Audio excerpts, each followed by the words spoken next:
Good Day Chicago at 6 starts now. Now at 6, tributes continue to pour in for Reverend Jesse Jackson. And today we'll be hearing from his family. Governor Pritzker will be delivering his State of the State address in Springfield today, what he is expected to focus on.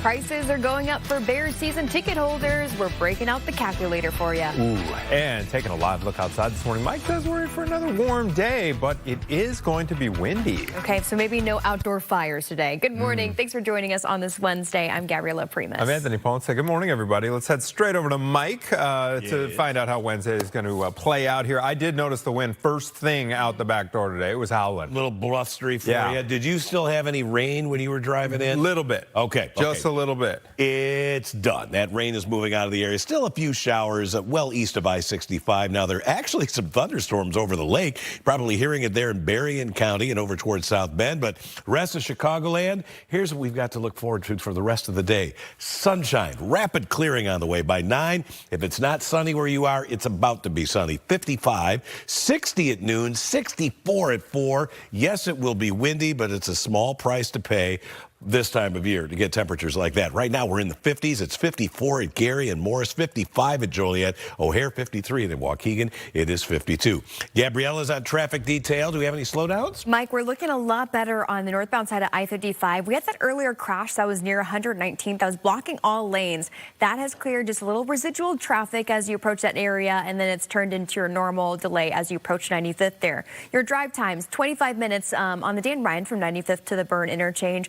Calling it 30 minutes on the Stevenson from 355 to DuSable Lakeshore Drive. Under that for the Eisenhower and the Kennedy going inbound. If you're headed towards the airport, I'm going to call it 25 minutes as well. We do have one train issue to talk about. It's minor delays on 63rd Ashland bound Green Line trains.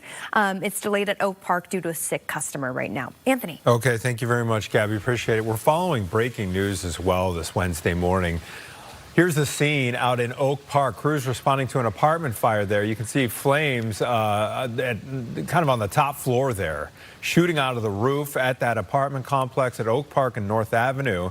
This broke out late last night, and there are reports that the building had already actually been evacuated due to other issues. No word on a cause, no word on injuries yet.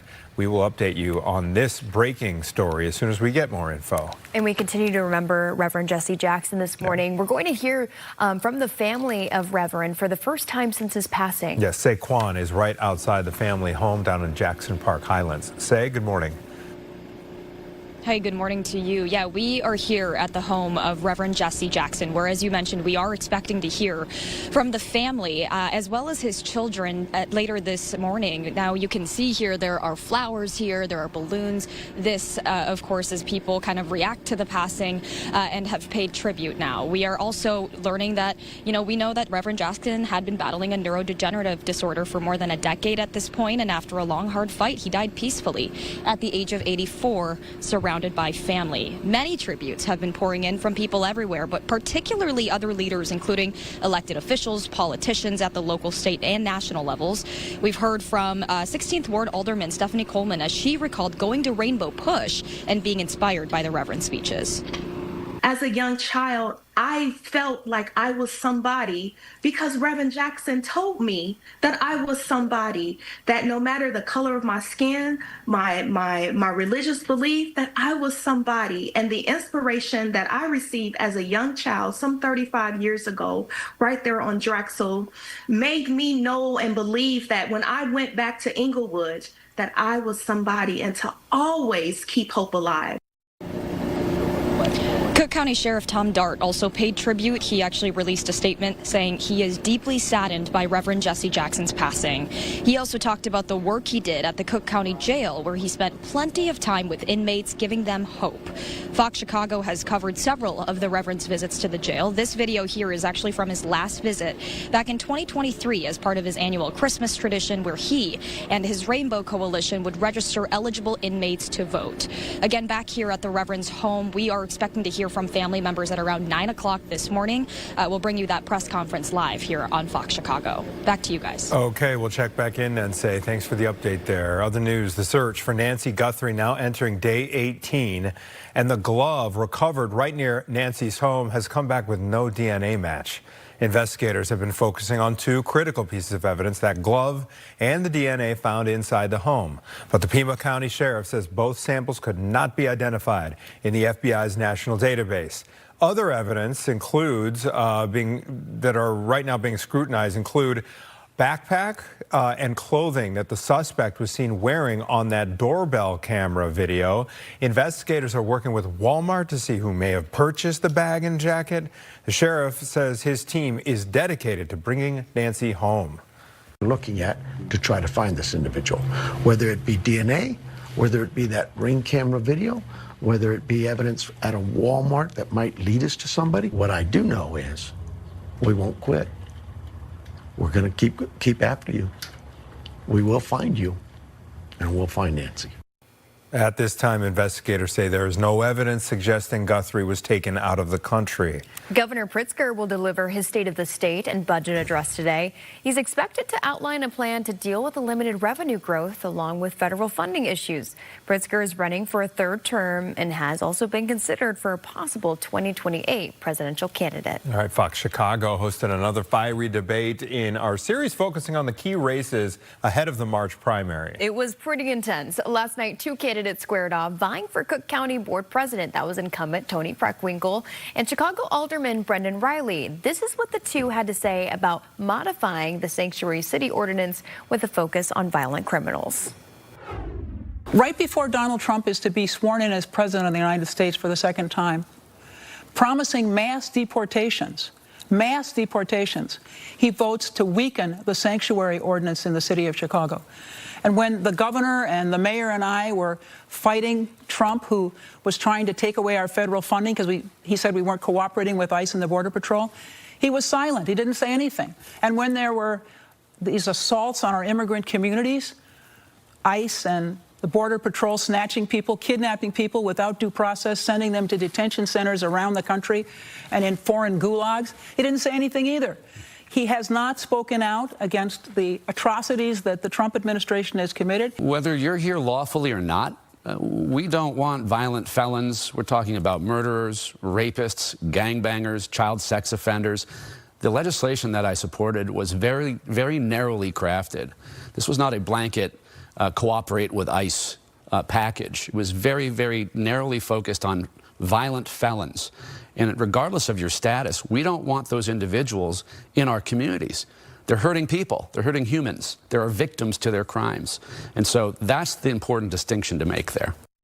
All right, tune in tonight at 6 for another debate. We're going to hear from current Cook County Assessor Fritz Kagi and his challenger, Pat Hines, and this comes amid a lot of folks seeing huge spikes in their property taxes. So we'll see what Mr. Kagi has to say. Yeah. The Village of President of Oak Brook confirms ICE is operating out of one of its office spaces along 22nd Street. Yes, Brian Jackson here in studio with the very latest. Brian? Lawrence Herman says this is the same building where Lewis University leases space for its students. Village leaders said that the university has moved some classes online out of an abundance of caution. Village leaders say that as long as ICE is using this office space for administrative purposes, it will be allowed to stay. And there are a lot of heightened emotions around ICE. As I said, we're a municipality. We're focused on doing what we can control, which is providing, public services and running our village. We don't get involved in matters outside of our borders. We don't think it's appropriate for us to do so. They are operating there lawfully. I can't control what they do. They're a lawful user of the property. A spokesperson for the Department of Homeland Security released a statement saying that ICE will not confirm office locations since their officers have been facing a massive increase in threats towards agents. Anthony? Okay, thanks for the update, Brian. The Bears are raising prices on season ticket holders. Bears President and CEO Kevin Warren sent out a letter to season ticket holders saying that the prices are going to go up by an average of 13.5%. Last year, Bears raised prices 10%, despite coming off a season where they won just 5 games. The average price for season tickets last year for lower club level seats ranged from $1,400 to $5,000. The increase would mean those tickets would be between nearly $1,600 and $5,600. So they're inching up there. Bears will host 9 regular season games this coming season. Okay. Everybody Hopefully loves we're a not making winner, that right? Yeah, exactly. kidding, Got to right? pay. I hope this isn't Winning the ain't trend free. going forward. Yeah. Well, I guess losing wasn't either. No. It's to raise it up 10% after that losing season. Let's not make it a trend.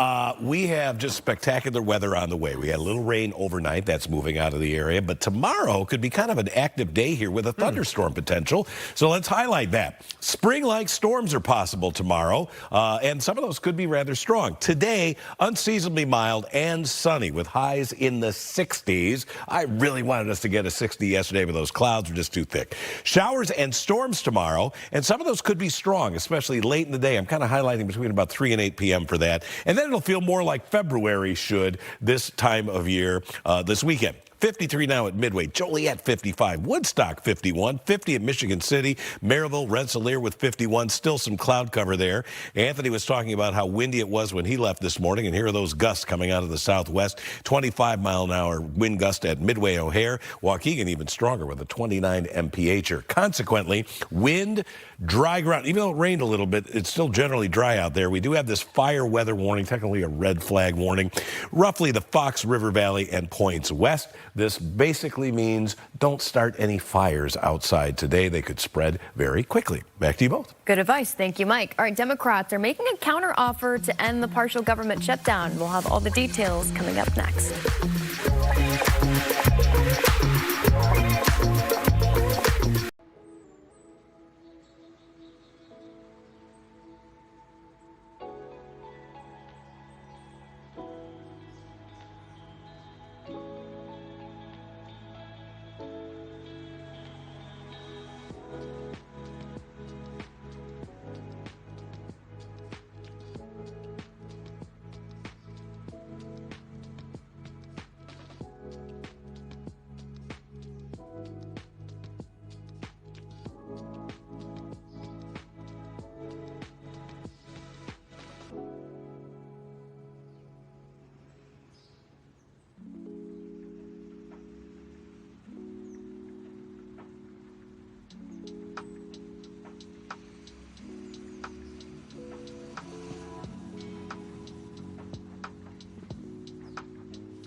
Because Jeep things should be everyone's thing.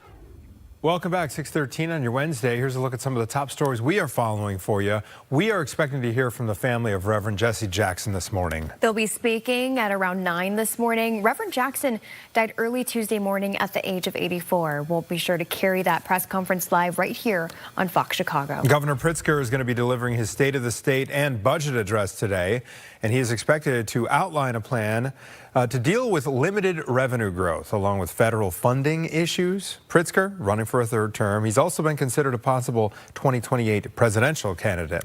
We're following breaking news. Crews are responding to an apartment fire in Oak Park. You can see flames shooting out of the roof of the apartment complex. It was near the intersection of Oak Park and North Avenue. It broke out late last night. There are reports that the building had already been evacuated due to other issues going on. There is no word on a cause or any injuries. Democrats have made a counteroffer to try to end the partial government shutdown, which is impacting the Department of Homeland Security. No specifics were given, though, on the offer sent to the White House and Republicans. Democrats have demanded, though, an overhaul of immigration enforcement, including mandatory use of body cams, unmasking federal agents, and ending roving patrols. Funding for DHS lapsed on Saturday, but there is still money to fund the department for now. Well, I don't like some of the things they're asking for. We're going to protect law enforcement. We're going to protect ICE. You know, they're part of the whole system that is working. In Washington, D.C. now is considered a very safe city. The only way to ensure that ICE is actually reined in and brought under control, consistent with what the American people would like to see, is to change things dramatically, boldly, meaningfully through legislation. And that's what this shutdown showdown is all about. Democrats and Republicans blaming one another for failing to reach a deal. Congress is on recess until February 23rd. Top DHS spokesperson, meantime, Tricia McLaughlin, is stepping down from her role. Secretary Kristi Noem announced the departure via X. McLaughlin has been a vocal defender of the Trump administration's immigration crackdown, which has drawn growing criticism in recent weeks. She is expected to leave her position next week. Facebook founder Mark Zuckerberg is set to testify later today in a landmark social media trial.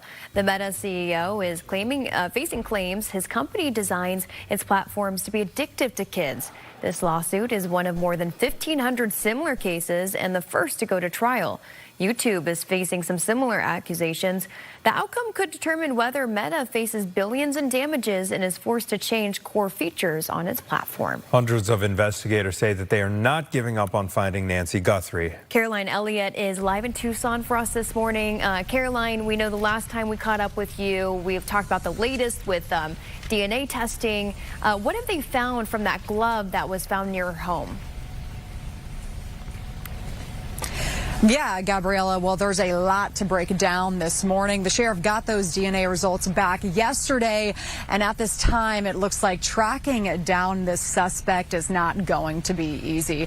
As you mentioned, the sheriff is really focusing on two pieces of evidence in this case. One found inside the home, and then another, as you mentioned, that glove that was found about 2 miles away from Nancy Guthrie's house. So again, the FBI put both of those samples into their national database, but they did not get a match. So again, this is somewhat of a setback in this case for investigators. It's certainly not what the family wants to hear, especially day 18 of this search. The sheriff says there is some additional testing that still needs to happen in this case.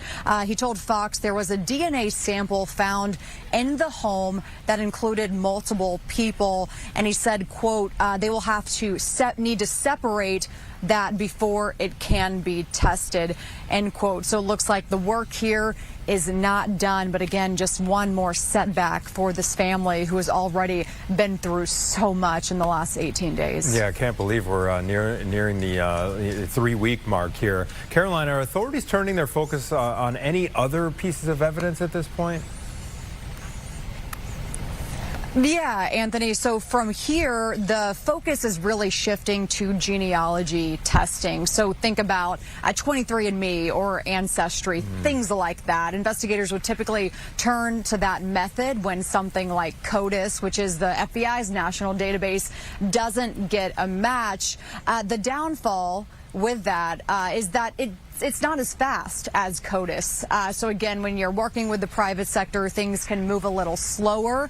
We know in this case it could take weeks, possibly longer. And some of the other cases they've used this in Kohberger's case, for example, it took 47 days. So again, we know right now time is really of the essence when we're talking about an 84-year-old woman who is on daily medication, has a pacemaker. So again, time really critical in this moment, but looks like it's not on our side right now. No kidding. So disappointing. You know, we have to ask, too, because the rumor mill is going around and things are swirling. What is being said about claims that Nancy Guthrie was taken out of the country?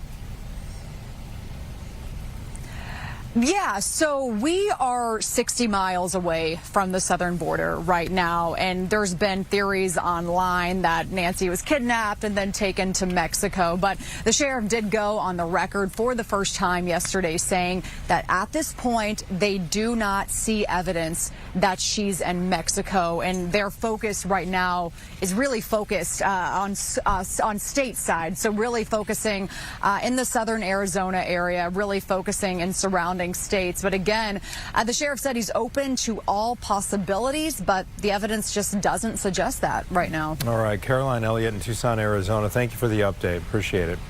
Back here in Chicago, 6:20. Let's send it over to Mike to figure out Wednesday, how it's going to look. Really warm, and the sun's going to be coming out here, too. Going to be a bright day. Remarkable. The only downside is going to be really windy. Rain and even some thunderstorms this morning, now pushing across the lake. If you are in Berrien County, and we know we have viewers there. Good morning to you there. You may be hearing some thunder there, especially near Benton Harbor and Niles, Michigan. The Golden Dome country there with some rain. But in the Chicago area, nothing going on now. Tomorrow, I want to show you this map. This is the risk of severe thunderstorms. Tomorrow, February, severe thunderstorms. In this yellow shaded area, it's a slight risk, or a level 2 out of 5. That goes into central Illinois and central Indiana. In the immediate Chicago area, from roughly the Reagan and the Eisenhower south, you're looking at a level 1 or marginal risk of a stronger thunderstorm popping up. What time would that be most likely? Well, let's look at our Weather Authority model here. First of all, clearing skies today. No more rain. It's moving out of here. And that sunshine is going to feel great. The only bad thing, it's going to be really windy out there. And that could lead to a rapidly spreading wildfire danger. Then tonight, partly cloudy skies on the way.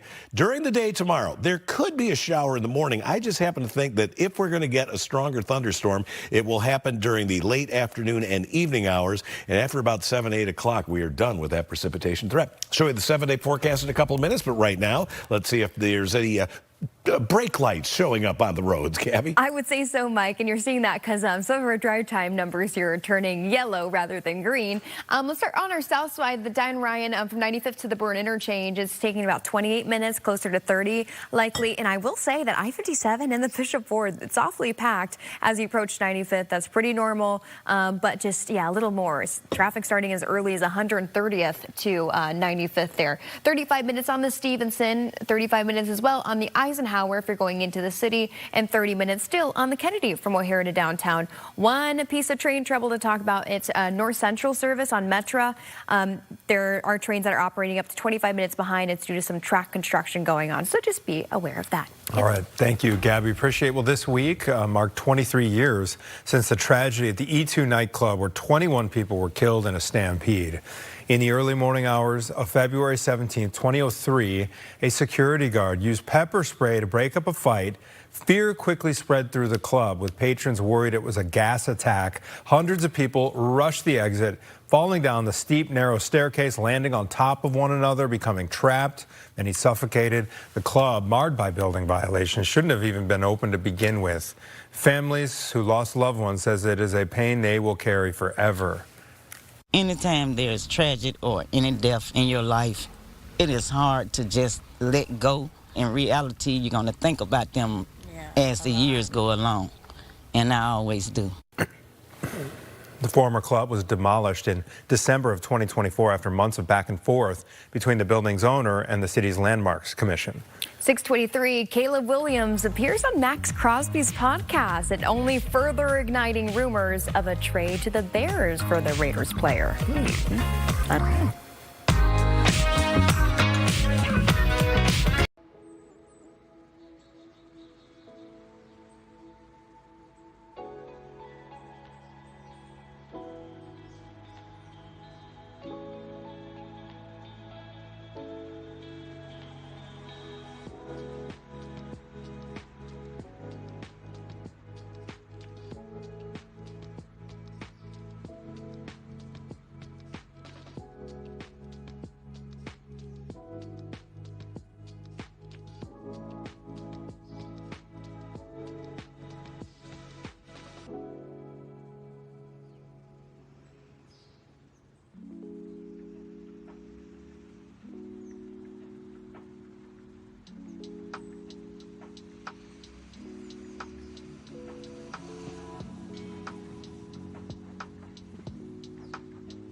fam.com. Welcome back. Today is Ash Wednesday. Millions of Christians around the world celebrate. It's supposed to be a time for fasting, prayer, and reflection. Ash Wednesday marks the start of Lent, which leads to Good Friday and Easter. Urban Village Church will continue the Chicago tradition of bringing Ash Wednesday outdoors. People will be able to get their blessings and ashes on their way to and from work and school. This crew will be stationed along Michigan Avenue and at CTA stations, various points throughout the day, starting at 7 o'clock this morning, runs through 7 tonight. And I know they usually make their presence known at Union Station as well in Ogilvie. Yes, they do. Yeah. The nice little like drive-through session. Exactly. Oh, yeah, there's footage from inside Union Station. There you go. All right, 627. The Bears have been linked as a possible trade partner with the Raiders for star defensive end Max Crosby. Those rumors intensified when Caleb Williams was a guest on Crosby's podcast. Both Williams and Crosby talked about how things have been different after their rookie season in the NFL. My first year didn't actually have a bad year, but it was a lot of heat and classified as a bad year because we didn't win. As you've been a part of where you play good and don't win or whatever, and the heat is a little bit more than what you would think it'd be. Yeah, for sure. Yeah, and it's important too. Like we talked about, I'm going to my 8th year, and you're going into your 3rd. Like you're learning on the fly. There's no way. On the fly. There's no sitting. There's no situations nowadays where if you get drafted high or you come in as a good player, you're playing and you're not really learning from anybody. You're learning on the fly. Crosby had high praise for Williams during their 4-hour-long podcast. On-the-job training. Mm-hmm. Yeah. Been doing a good job, though. Yeah. Well, the two of them were on opposite sides of the line in week 4 there, and Max Crosby looked pretty good against Caleb Bear. All right, we have spectacular weather on the way. The rain has moved out of the area, and the clouds quickly moving out as well. You're going to see sunshine and 60s today. I've got the complete forecast, including a risk of severe storms tomorrow. Coming up.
I'm Hoops. All right, welcome back. 6:31 on your Wednesday. Here's a look at some of the top stories we are following for you. Tributes continue to pour in for Reverend Jesse Jackson, and today we'll be hearing from his family. Governor Pritzker will be delivering his State of the State address in Springfield today. We're going to talk about what he's expected to focus on. Prices are going up for the Bear season ticket holders. We're breaking out the calculator. Uh-oh. All right, Mike. Ooh, Look that's at that. Ominous looking That is view cool. there, but things are going to brighten up, right? They are, and you can already see that kind of happening there. The clouds are beginning to break. The rain has moved out of the area. You thought that was a gloomy shot, though. Take a look at this scene from 875 North Michigan Avenue, building formerly known as the Hancock Building. We're just going to call it the Hancock Camera. And you can still see some low clouds hanging over the city, but this is all scattering out of here. The rest of the day, I think you're going to be pretty happy with it. Sunshine, 64. It will be windy. That's the downside. West-southwest winds at 15 to 25. At times, those are going to be gusting to 35. Look at the 7-day forecast. Tomorrow, got to watch out for some stronger storms. There'll be a temperature spread across the area. 50 at the lakefront. Could be mid-60s southwest of the city. I'll put 58 up as the average. Any precip ending early Friday morning. And then it feels a little bit more February-ish Saturday, Sunday, and Monday. But a new warming trend gets underway on Tuesday. Time for a traffic update. I see a little bit of yellow out there, Gabriella. A little bit of yellow, a little bit of red too, Mike. It's a typical Wednesday morning here for your 6:30 commute. Let's talk about those drive times because I really have no incidents to mention. Starting with the Kennedy, the good news is just at 35 minutes from O'Hare to downtown. A little heavier on the Eisenhower at 45 minutes from Route 390 to the old post office. 40 minutes on the Stevenson, 30 minutes on the Dan Ryan. And again, just a note for you, if you're taking Metra North Central service this morning, you might have a little bit of a delay because of track construction that's going on. All right, thank you, Gabby. We are following some breaking news right now. Crews responding to an apartment fire in Oak Park. Look at those flames. You can see shooting out of the roof in the top floor of that apartment complex. This is at Oak Park and North Avenue. It broke out last night, and there are reports that that building had already been evacuated due to other issues. Hopefully, no one was inside at the time. We don't have any word yet on a cause or on any injuries involving residents or firefighters. We will keep you updated as soon as we get more info.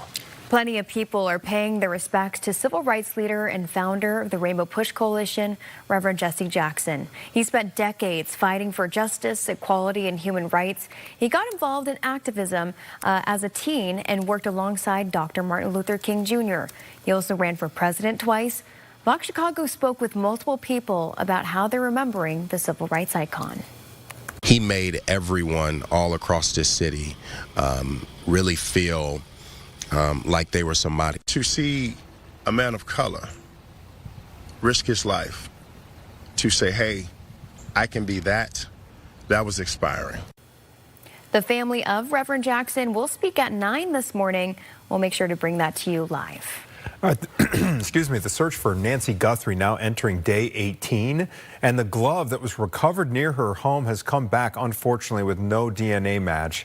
Investigators have been focusing on two critical pieces of evidence here, the glove and the DNA found inside the home. But the Pima County Sheriff says both samples could not be identified in the FBI's national database. Other evidence being scrutinized includes the backpack and the clothing that suspect had on, that suspect who was caught on the Guthrie's doorbell cam. Investigators are working with Walmart as well to see who may have purchased that bag and that jacket. The sheriff says his team is dedicated to bringing Nancy home. We're looking at to try to find this individual, whether it be DNA, whether it be that ring camera video, whether it be evidence at a Walmart that might lead us to somebody. What I do know is we won't quit. We're going to keep after you. We will find you, and we'll find Nancy. At this time, investigators say there is no evidence suggesting that Guthrie has been taken out of the country. Governor Pritzker will deliver his State of the State and budget address today. He's expected to outline a plan to deal with limited revenue growth along with federal funding issues.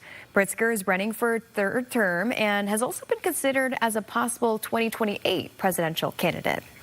Fox Chicago hosted another fiery debate in our series focusing on some of the key races ahead of the March primary. Last night, two candidates squared off vying for Cook County Board President. It was incumbent Tony Preckwinkle and Chicago Alderman Brendan Riley. This is what the two had to say about modifying the Sanctuary City Ordinance with a focus on violent criminals. Right before Donald Trump is to be sworn in as president of the United States for the second time, promising mass deportations, he votes to weaken the sanctuary ordinance in the city of Chicago. And when the governor and the mayor and I were fighting Trump, who was trying to take away our federal funding because he said we weren't cooperating with ICE and the Border Patrol, he was silent. He didn't say anything. And when there were these assaults on our immigrant communities, ICE and the Border Patrol snatching people, kidnapping people without due process, sending them to detention centers around the country and in foreign gulags. He didn't say anything either. He has not spoken out against the atrocities that the Trump administration has committed. Whether you're here lawfully or not, we don't want violent felons. We're talking about murderers, rapists, gangbangers, child sex offenders. The legislation that I supported was very, very narrowly crafted. This was not a blanket cooperate with ICE package. It was very, very narrowly focused on violent felons. And regardless of your status, we don't want those individuals in our communities. They're hurting people. They're hurting humans. There are victims to their crimes. And so that's the important distinction to make there. And tune in tonight at 6 for another debate. We're going to hear from current Cook County Assessor Fritz Kagi and his challenger, Pat Hines. The village president of Oak Brook confirms ICE is operating out of one of its office spaces along 22nd Street. Brian Jackson is here in studio with the very latest. Brian? Lawrence Herman says this is the same building where Lewis University currently leases space for its students. Village leaders said that the university has moved some of their classes online out of an abundance of caution. Village leaders say as long as ICE uses the office space for administrative purposes, it will be allowed to stay. And there are a lot of heightened emotions around ICE. As I said, we're a municipality. We're focused on doing what we can control, which is providing, public services and running our village. We don't get involved in matters outside of our borders. We don't think it's appropriate for us to do so. They are operating there lawfully. I can't control what they do. They're a lawful user of the property.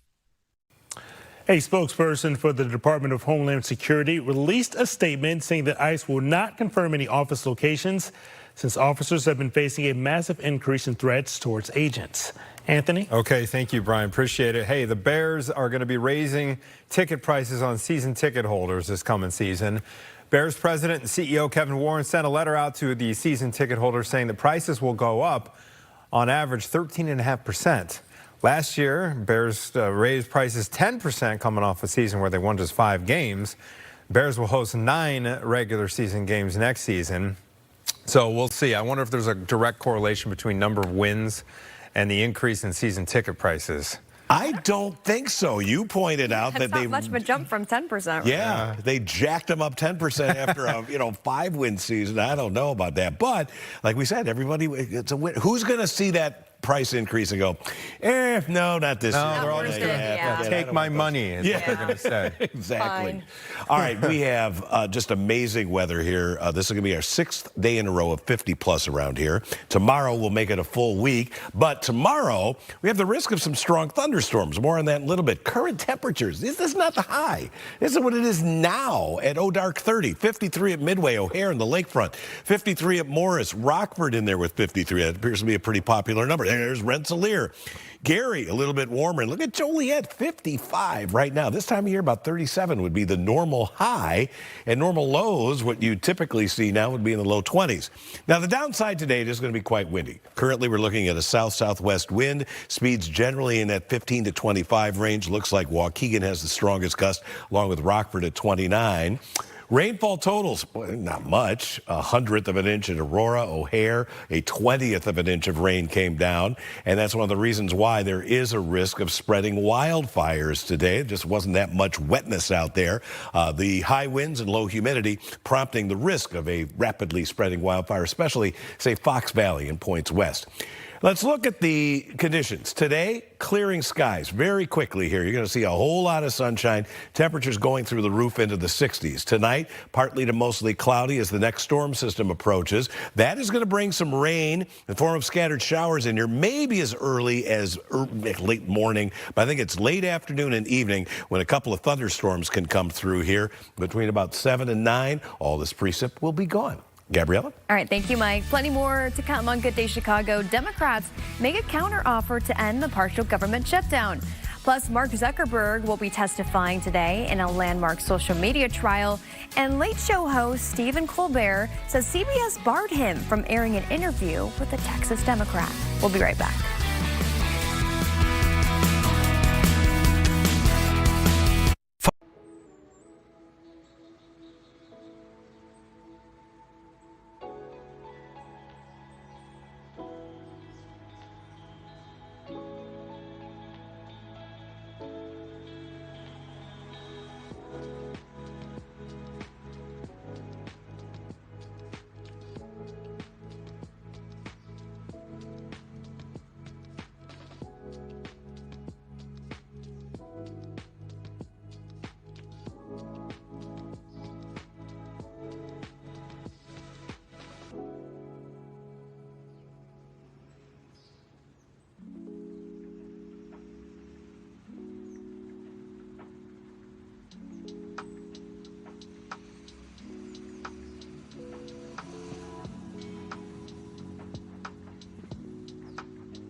Democrats have made a counteroffer to end the partial government shutdown impacting the Department of Homeland Security. Unfortunately, we don't have specifics on what that offer looked like that was sent to the White House and Republicans. Democrats have demanded, though, an overhaul of immigration enforcement, including mandatory body cameras, unmasking federal agents, and ending roving patrols. Funding for DHS lapsed on Saturday, but there is still money to fund the department, at least for the time being. Well, I don't like some of the things they're asking for. We're going to protect law enforcement. We're going to protect ICE. You know, they're part of the whole system that is working. In Washington, D.C. now is considered a very safe city. The only way to ensure that ICE is actually reined in and brought under control, consistent with what the American people would like to see, is to change things dramatically, boldly, meaningfully through legislation. And that's what this shutdown showdown is all about. Democrats and Republicans blame each other for failing to reach a deal. Congress is on recess until February 23rd. Facebook founder Mark Zuckerberg is set to testify later today in a landmark social media trial. The Meta CEO is facing claims his company designs its platforms to be addictive to kids. The lawsuit is one of more than 1,500 similar cases and the first to go to trial. YouTube is facing some similar accusations. The outcome could determine whether Meta faces billions in damages and is also forced to change core features on its platforms.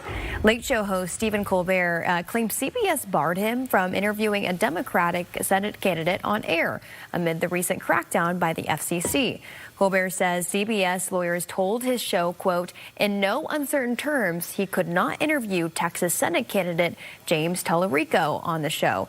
Tallarico's recent appearance on ABC's The View triggered an FCC probe.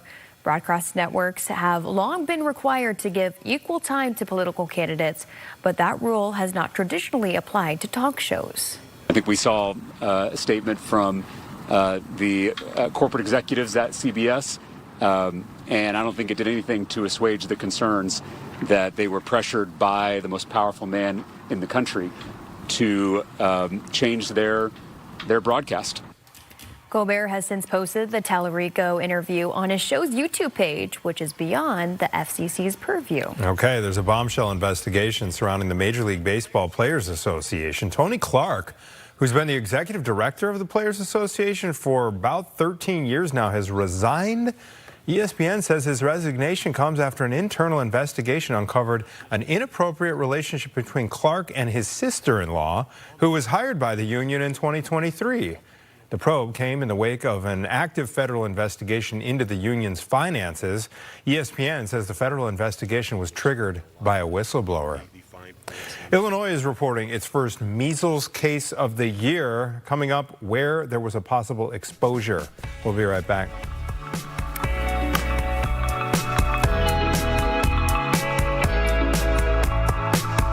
Chicago.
Local Chicago. Welcome back. It is 10 till 7 a.m. on your Wednesday. It's going to be a beautiful day outside today, says Mike Kaplan. We will check in with him in just a moment. But now to some of the top stories we're following this morning. We will hear from the family of Reverend Jesse Jackson at some point this morning. Yeah, they'll be speaking around 9. That's when it's planned. Reverend Jackson died early Tuesday morning at the age of 84. We'll carry that press conference live right here on Fox Chicago for you. Governor Pritzker is going to be delivering his State of the State address today, his budget address as well. He's expected to outline a plan to deal with limited revenue growth, along with federal funding issues. Pritzker is running for a third term. He has also been considered a possible 2028 presidential candidate. We're following breaking news. Crews are responding to an apartment fire in Oak Park. Now you can see flames shooting out of the roof here in this video of it's an apartment complex. It is near the intersection of Oak Park and North Avenue. It broke out late last night. There are reports that the building had already been evacuated due to some other issues. No word on a cause or any injuries. The state is reporting its first measles case of 2026. State health officials say the case was downstate in the town of Collinsville, that is just east of St. Louis. Last year, the state saw 14 cases during its peak. Other parts of the country have been dealing with much higher numbers. Health officials, even federal health officials, are saying that the best way to prevent measles is to get vaccinated. Today is Ash Wednesday. Millions of Christians around the world celebrate. It's supposed to be a time for fasting, prayer, and reflection. Ash Wednesday marks the start of Lent, which leads to Good Friday and to Easter. Urban Village Church will continue its Chicago tradition of bringing Ash Wednesday outdoors, so people will be able to get blessings and ashes on their way to and from work and school. They will all be available along Michigan Avenue and at CTA stations as well, Heard Metro stations as well, at various points throughout the day. It starts at 7 this morning and runs through around 7 tonight. It's nice because there's no excuse. If you can't make it to Mass, then you can either go to church or you can go to one of these various spots as well. Did you guys celebrate Fat Tuesday? I did not. I should have had a punchki. Yeah, exactly. Mike Kaplan, did you? No, I went to Gurney Donuts, though, and they that counts. Ponchki. That counts. So I did get a donut there. I got a donut, too, yesterday. Did you really? Mm-hmm. Apple fritter. Oh, that sounds good. Well, you know what? We have clearing conditions out there. I wonder if I can throw our director, Nick, the usual curveball here. Can you take that Chet Aquarium shot for it? Look at that. How about that sky? I hope our favorite photographer, Barry Butler's out there taking pictures. Look how the sun is coming up there. That is a cool sky there, and it tells the story of what's on the way here later today. The cloud cover moving out, the rain is gone, all tied to this frontal boundary, and you say, oh, Mike, that's a cold front. Why isn't it getting colder? Because the air behind that front did not come there. It came from the Pacific, and that's still very mild air.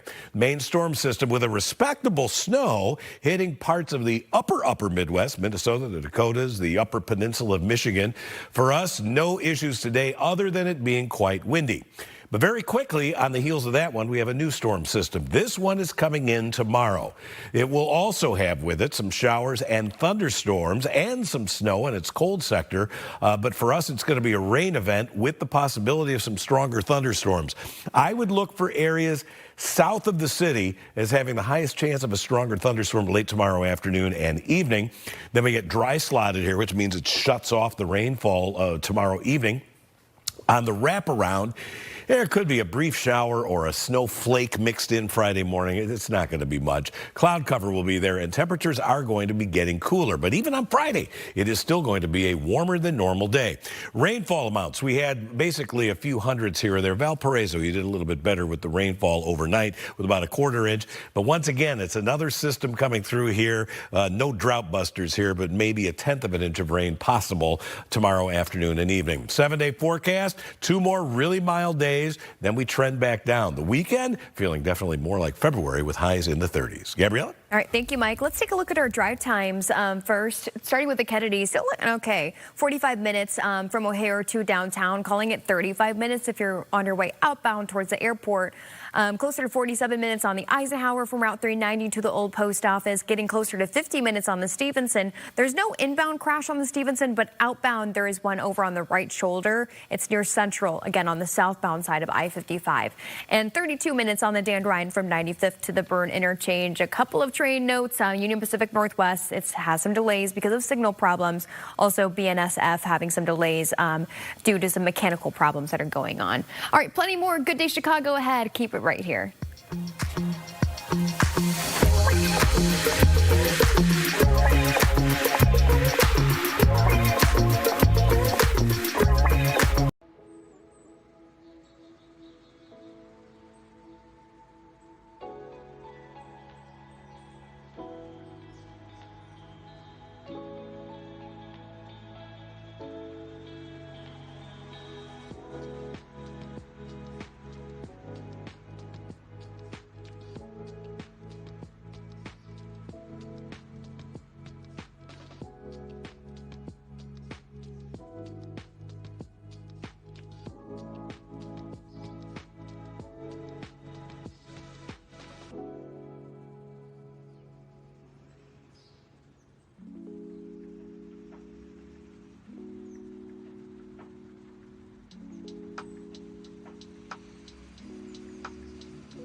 Sale.